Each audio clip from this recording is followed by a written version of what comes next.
Қазақтың дәстүрлі ұлттық ойындары. Ағаш аяқ.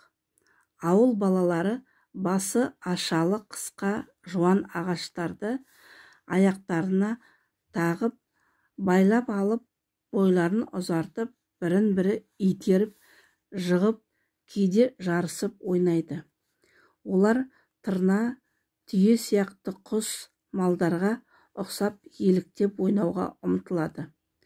Балалар жағдайға сәйкес ағаштарды таңдап алып, бір топ болып бәсекеге түсіп, бірін-бірі қуалап, итеріп, жарысып мәз-мәйрам болсады. Жығылғандары орындарынан тұрып, ойынға қайта кіріседі. Кейде ойын шарты бойынша жеңілгендер ойыннан шығарылады. Ойын бәсекелесті, қызықты өтеді. Соңғы кездері ауыл балаларының бұл ойыны қалалы жерлердегі балалар арасына тарауда.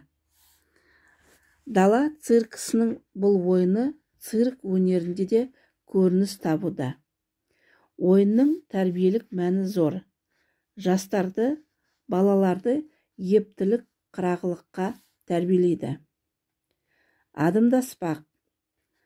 Қазақ халқының ұлттық ойыны бәсекесі.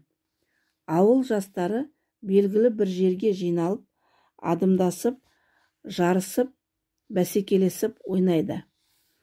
Олар көмбеге қарай келіскен қашықтық жерге жетіп, барлығы қатарласып, көмбеге қарап тұрады да, ойын жүргізушінің белгісі бойынша алға қарай шамаларынша адымдап жүреді.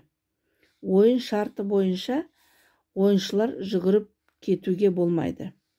Қасындағы бәсекелесін шалып, жығуға, итеріп, жарыстан шығаруға, өкшеден қағуға тыйым салынады. Мұндай жағдайлар болса, қарақшылық арамза ойыншылар ойыннан шығарылады. Алдында кетіп бара жатқан ойыншының өкшесін қаға тепсе, ойыншы өзіне өзі шалынысып жығылады. Бұған өзі жығылған деп айтып қарақшылық тағатындықтан оны төрешілер мұқият қадағалайды. Ойынға үлкен, кіші адамдар, балалар бөлек-бөлек өз деңгейлестерімен бірге жарысқа түседі.